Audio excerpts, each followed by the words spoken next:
Hey guys, how's it going? Long time no see. I know it's already February, but I hope you all had a wonderful New Year's, happy holidays.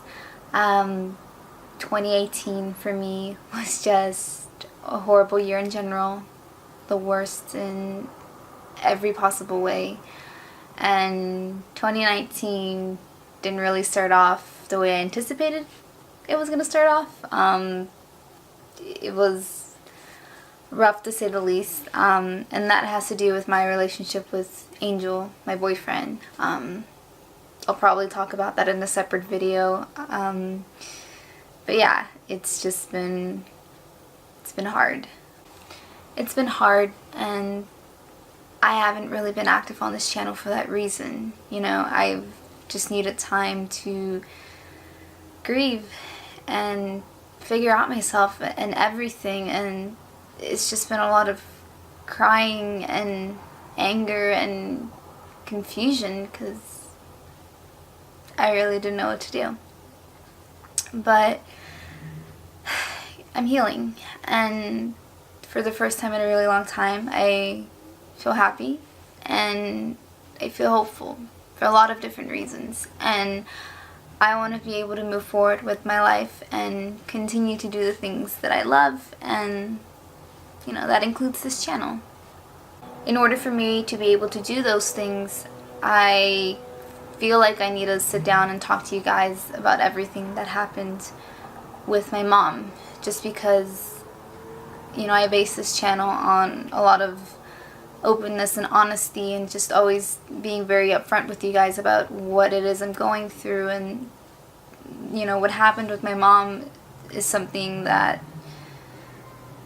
played a very significant and large role in my life, and so I feel like before I can move forward, and making videos about other things, I feel like I need to fully address this. And so I decided to sit down today because, today marks exactly 1 year since she passed. And it's surreal and weird to think that it's already been a year, but it has, and I miss her, Just because it's been a year, it doesn't change the fact that it still hurts, and that I do miss her, and that I wish she was here.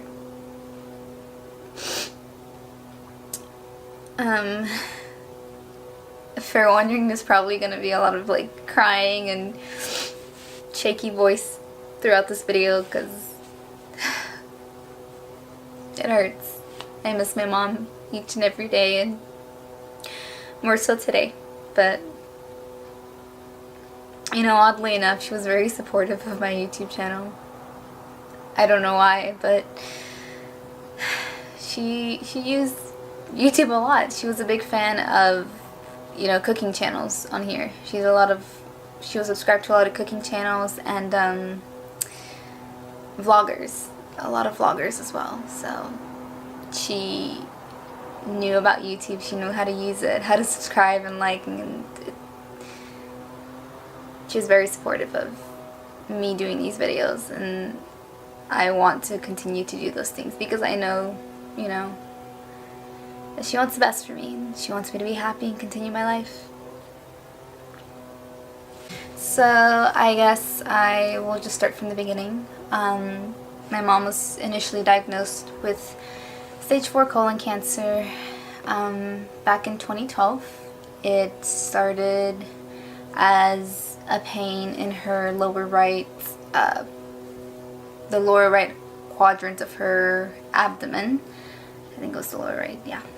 And at first we were thinking, oh, maybe it's appendicitis or something else, given the location, but it wasn't, and it took a lot of convincing to get her to go to the hospital, just because my mom was very stubborn and she didn't have any medical insurance, so she was very scared of the cost and everything. But after some time, the pain just got unbearable, and I was able to convince her, we have to go. And so I went with her. We went through the ER first, and then they referred us over to the women's health department, they thought it was something having to do with like the woman's area, woman's parts. I don't know how to describe it. Like maybe a UTI or something like that. So they sent us over to that department, and I think that's what they initially told us. They thought it was a UTI. They gave her some antibiotics, and then they sent her home. Wasn't a UTI. We went back to the hospital maybe like a couple weeks later, and again went through the ER. They did some testing, and then they finally had admitted her, and it turned out to be cancer. And I will never forget that day, just because that was the first day I ever saw my mom cry. And that broke my heart, because my mom was very strong, and for her to be crying and to feel, you know, vulnerable and to be told something like that, it's just, I never wanted to see her cry like that. And, you know, in that moment, I told myself, well, I can't cry. I have to be strong for the both of us. And it was a really hard time adjusting to everything and what's going to happen and what are the chances and what are we going to do. And I mean, initially they told her that she didn't have long. Best case scenario, she would get 5 years. But we were hopeful. They decided that they were going to start her on chemo, and I think they did a couple months later. I want to say, yeah, I think it was a couple months after she got diagnosed, because she got diagnosed in April, and I think they started her on chemo in June, maybe, if I'm not mistaken. So she started chemo, and at first she felt great. As time went by, did notice that she started getting a lot weaker. There was a lot of nausea, and she just looked very drained. Come to find, later on in September, she went in for a chemo session, and she ended up having an allergic reaction. She was allergic to the chemo that they were giving her. Luckily she was at the hospital when that happened, so they were able to act fast, and they admitted her. They kept her overnight, and she was okay. And from that point forward, they took her off that chemo. They switched her over to a different one. And really it was just, that was the next 5 years or so, just trying different chemo medications and radiation and surgeries. That was, yeah, it was just a lot. And I don't know how she did it. I really don't know how she did it, because she was really small, you know, and for her body to be able to take so much poison, I don't know how she did it. So yeah, it was chemo for the longest time, intravenously, so she would have to go to the hospital. I think it was like twice a week, and she sat there for 2-3 hours while they pumped it into her, and she always felt horrible afterwards. And that first year, 2012, it was Christmas Eve, I think. She was having a lot of pain at her tumor site, and I convinced her to go to the hospital, and we spent Christmas Eve in the ER. Come to find that she had an infection there, and they decided to operate. They were going to stick like a tube there or something that was going to help drain out all this infection, because it was just like a lot of pus and gross stuff. So that's what they ended up doing, and she was in the hospital for a long time. I do remember that. She was in the hospital for a really long time. And the tube helped, but something went wrong. I don't know if it was during the surgery or whenever they tried to pull out the tube, something happened and they ended up severing like the nerves in her leg or something. So she lost sensation in the top portion of her right thigh, and so she can walk. She had to go through physical therapy, relearn how to walk and everything, and from that point forward she always had to use a cane. And as time progressed, she switched over to a walker, and then ultimately at the end she had to use a wheelchair to get anywhere. So that was hard. She never regained sensation in her leg, and there was always just a constant pain there, like in her knee. She always had a lot of pain there, and it didn't matter, if she took pain meds or if she put they would give her patches of lidocaine to help her deal with the pain. Nothing worked. She was just always had that pain in her leg, which is strange because she can feel it, but she had pain. I don't know. It was strange, but that made it hard for her, of course, to get around and do everyday things. But she was very stubborn because they told her you cannot drive anymore, and she continued to drive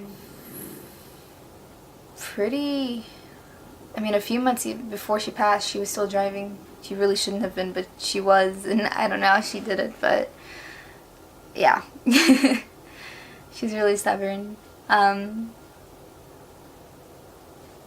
So yeah, the next 5 years were just filled with surgeries and chemo and radiations, and everything was fine,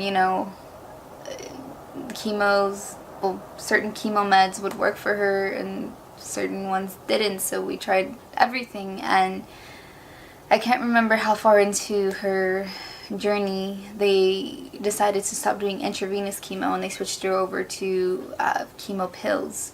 So that helped a lot because she didn't have to leave the house as much and go to the hospital as frequently, which was good because with her leg it made it hard, and it made me feel better just because she wasn't supposed to be driving and she would be the one driving herself to the hospital. I was living in Austin at this point, so I couldn't be there with her.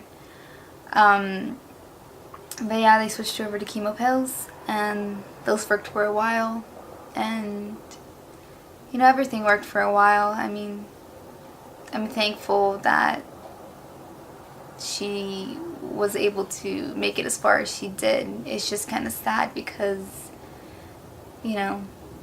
she had nausea and she couldn't eat her favorite foods, and with the pain in her leg she wasn't able to sleep on her side. She always had to sleep sitting up with pillows propped up behind her, and yeah. So that happened for 5 years, and then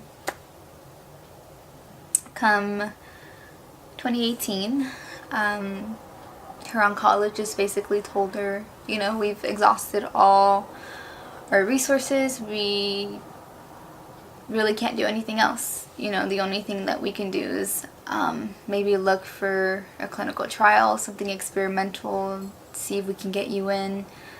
But other than that, we can really just treat your pain. And that was hard to hear.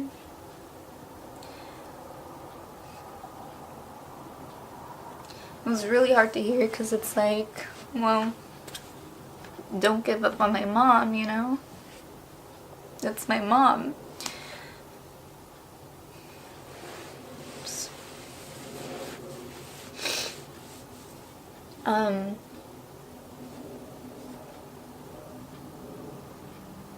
My mom continued taking her chemo despite what the doctor told her, and she was always very hopeful and very positive, and she put a lot of faith in religion. But as the holidays approached, it's like she knew. She just knew like her time was coming, and I don't know how she knew that, but she did. And so Thanksgiving came, Christmas came, and she would make comments like, you know, this is going to be my last Thanksgiving with you guys, and this is going to be my last Christmas. And, you know, I remember, like, right after Christmas came, we went to the store for groceries, and we ended up buying all these Christmas decorations because they're on sale. We bought everything we possibly needed.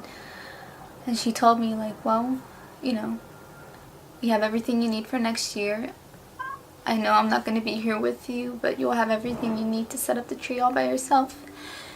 And, you know, I didn't believe her. I was like, no, you're going to be fine. You'll be here next Christmas. We'll have another Christmas together. But she knew. She knew. So Christmas came and passed. The New Year came. Everything was fine up until like maybe the last week or so of January. She was still here, like, mentally. I could have conversations with her. She knew what was happening, and continued to go to the doctor. Her last hospital visit, where she actually went to the hospital, they sat down and they talked to us about maybe starting her on hospice care, which, for those of you who don't know what hospice is, it's basically they send people to the person's home, like nurses and doctors, and they take care of them. And, you know, they had mentioned it to my mom before in the past, but she was very adamant that she didn't want that. And this last visit, she said, you know what, let's go for it. I don't want to leave my house. I want to be at home. I want to be comfortable. So they set us up with this company called VNA, and it was that last few days of January going into February, that last week, they met up with us at our house. We signed all the paperwork, and they told us, okay, you know, how many times do you want a nurse to come out? And we basically set everything up, and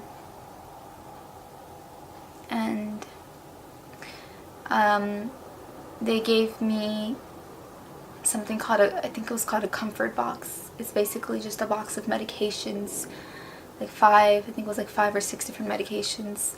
And they told me this is to make her feel comfortable whenever she's in a lot of pain. You can administer this medication for this type of problem and this medication for this type of problem.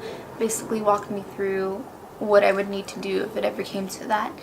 Because ultimately, you know, the goal was just to make her feel comfortable and as pain-free as possible. So, we started hospice on a Monday, and everything was fine for a few days. Come February 1st was my mom's birthday. Her real birthday. It's kind of weird, but my mom had 2 separate birthdays. February 1st was the day she was actually born, and then February 6th was legally what they registered her birth as when they went and got her birth certificate. So on all her legal documents, like driver's license and everything, it says February 6th, but February 1st was her actual birthday. So February 1st came, and that was her 59th birthday. I went out and bought her flowers, and by that point, you could tell she just, mentally, she wasn't all there. It was really hard to have conversations with her, and you'd have to repeatedly ask her, like, do you need this or do you need that? Yeah. So her birthday came the next day, February 2nd, around 5 o'clock, 5:30 maybe. She started complaining of a lot of pain in her leg. Like a lot of pain, agonizing. She was crying. So I went and I got the comfort box because she, at this point, she couldn't like swallow pills. So I went and I got the medication out of that box. It was morphine. I gave her a small dosage at first, waited a little bit. It didn't seem to help her, so then I gave her a larger dose, and eventually she settled down and was able to relax. And that was hard, you know, to see your mom in a lot of pain. And I remember all she could say was, you know, Dios mío, ayúdame. May God help me. And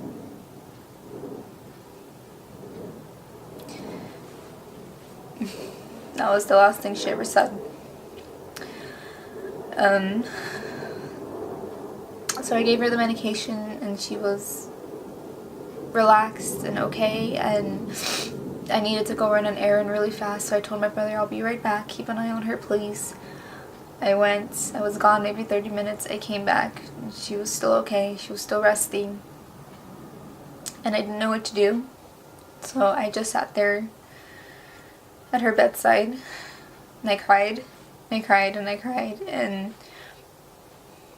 my aunt ended up calling on my mom's phone. I picked up and she said, well, how is she? And I told her, I don't know. And she's like, what do you mean? What's wrong? And I'm like, I don't know. And I just cried. And that was enough for her to know, like, okay, well, I'm going to come over. I'll be there in a little bit. And she showed up maybe 15, 20 minutes later.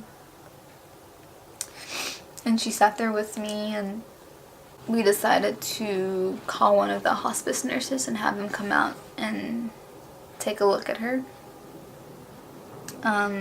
So my aunt stayed with my mom. I went to my room to call her. And then I remember calling Angel, because even before everything happened, we had already planned on him coming out that weekend. And so he hadn't left for Dallas yet. He had to go to some event or something. But I texted him and I called him. And he's like, what's wrong? And I'm like, I don't know. You know, it's my mom. I don't know what's happening. I think it's happening. You know, this is it. That's it. And he's like, don't say that, you know, she's fine. And I'm like, no, you don't understand. Like, this is it. And he said, okay, well, I'm almost done here. I'll head out as soon as I can. You know, stay strong. I'll be there in a little bit. And I said, okay. The hospice nurse eventually showed up. And she took a look at her. She took her vitals. And she said, you know, well, this is it. She's going. There's nothing we can do. All we can do is make her comfortable and continue administrating the morphine as needed for her pain. And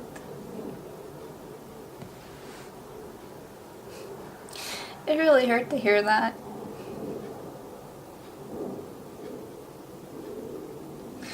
You know,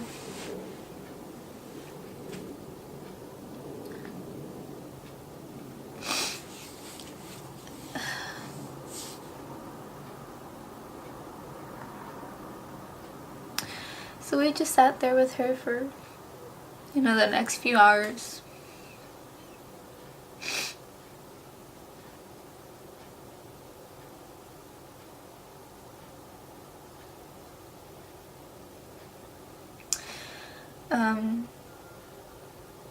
You know, she looked like she was just sleeping. Her eyes were closed and her breathing was a little labored at first, but it eventually, you know, just looked like normal breathing, but it slowed down over time. and you could feel the change in temperature of her skin.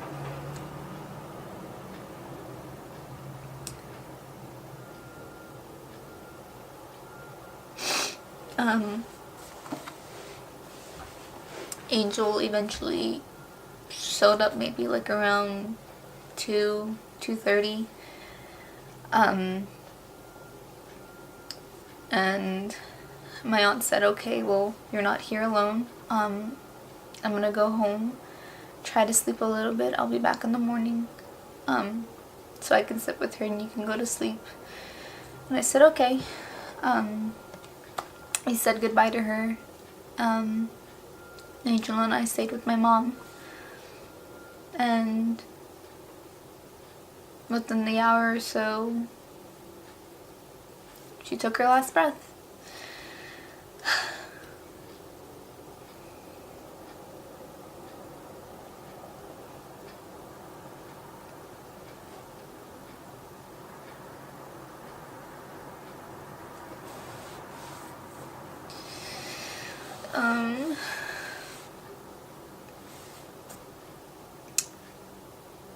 So I cried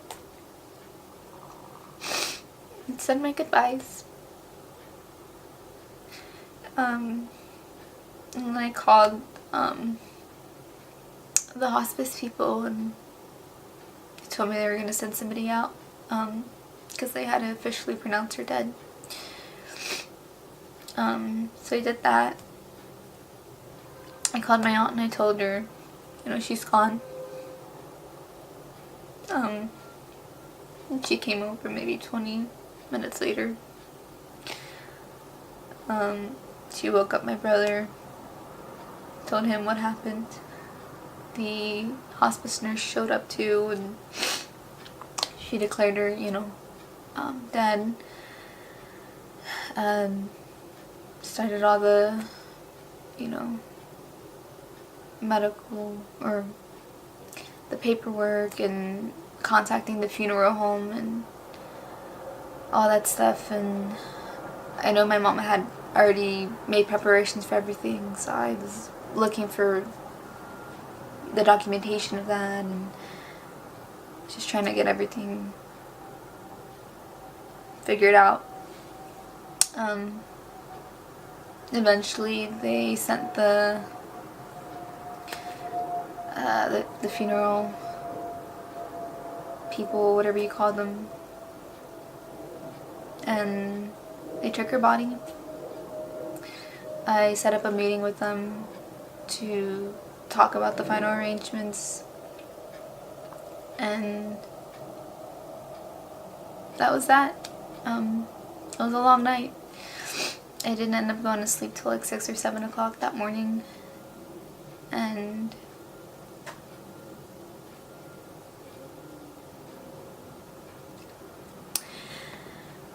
yeah. A couple days later, I met with the funeral people, and my mom wanted to be cremated, and she wanted a viewing, so we made those arrangements, decided to have it that Friday, and yeah, it's just, so it's a blur at this point. I only remember bits and pieces of it, finding, I remember finding all these pictures of her because I wanted pictures for the viewing, and I had to go buy an outfit for her to wear. And then the day of the viewing came, and they made her all up and put makeup on her, and they put the dress that I bought her, and it was just sad. I think we only had 2 or 3 hours to say our goodbyes, and it was sad, but for the most part I was able to hold it together until the end of it, when you know, our time was up and they had to take her. And we had to go.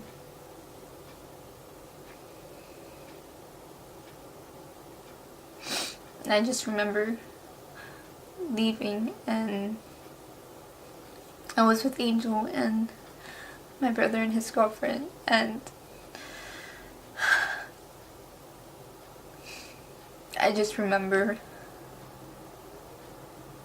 it all hit me in that moment that I was never going to see her ever again.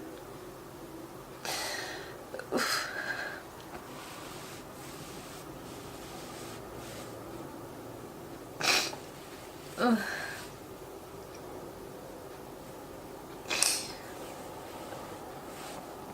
And I cried and I cried and I cried. I cried in the car. I cried the whole way to the restaurant because we decided to go eat with my aunt and her husband and my brother and his girlfriend, and I just cried.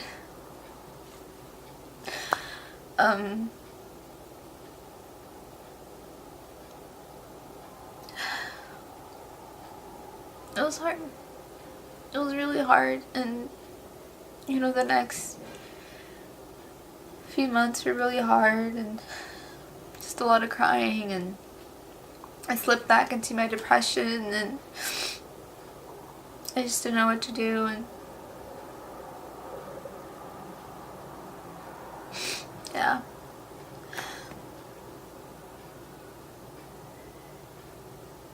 And it did get easier as time went by. I eventually started working, and that helped a lot, and just getting back into a normal routine. But there's still days where, I wake up and I expect to hear her in the kitchen, or I expect to go out there and she's going to be there cooking breakfast or something.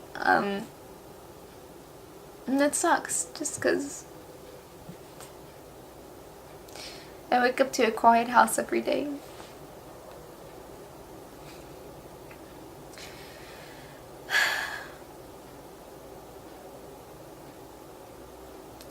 It's not fair that I had to lose my mom at such a young age. I started life with only one parent because she was a single mom. And it's not fair that I lost the only parent I ever had. And it's not fair that I'm not going to have her there for all the important and significant moments in my life. When I go to medical school one day, hopefully, and graduate, she won't be there. When I get engaged one day, she won't be there. I won't have her to pick out my wedding dress, and she won't be able to see me get married or help me through pregnancy and my first child. And my kids will never know their grandma.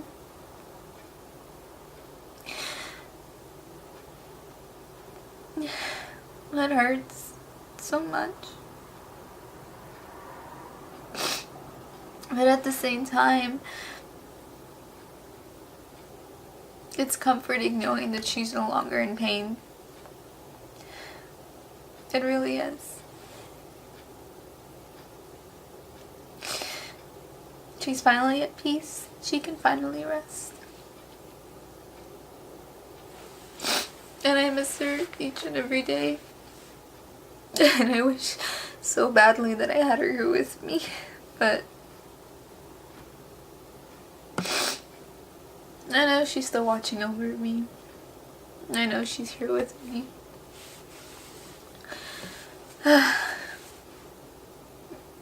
It's just been really hard. I really can't believe it's been a year.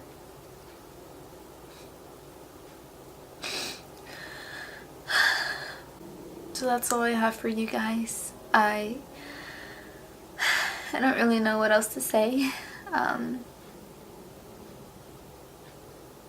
Yeah, I really needed the past year just to grieve and understand everything that's happening. And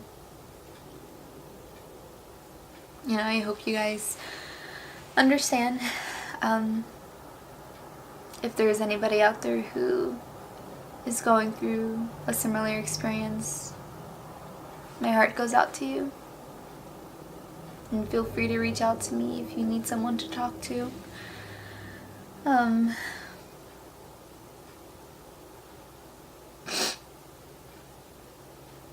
don't want to end this video being sad and crying. I just want to remember my mom positively and for all the good things that she did and all the wonderful qualities that she had. My mom was beautiful and smart and really funny and an amazing cook. An amazing woman overall. And I commend her for being so strong and being able to raise 2 kids on her own.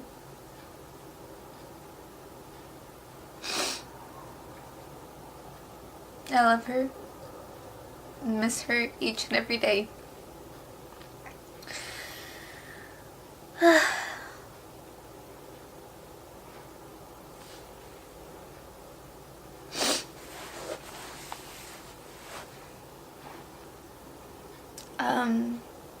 So that's that. Thank you guys for watching and for listening to my story, and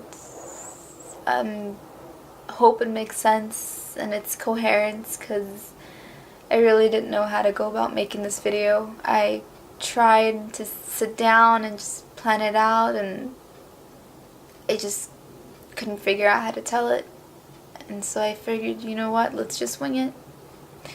Let's sit down and just talk and see what happens. So that's what I did. And hopefully it makes sense. Moving forward, I hope to be able to continue to make videos for you guys. And yeah. I don't know what I'm going to talk about or what kind of videos I'm going to make, but I definitely want to continue making them and being here for you guys. And yeah, I have a lot of things to say, and as long as there's somebody out there willing to listen to me, I would like to continue to say these things. But yeah, that's all I have for this video. Great way to start off the year, but yeah, thanks for watching, and I will see you guys in my next video, hopefully soon. Yeah, alright, until then, bye guys.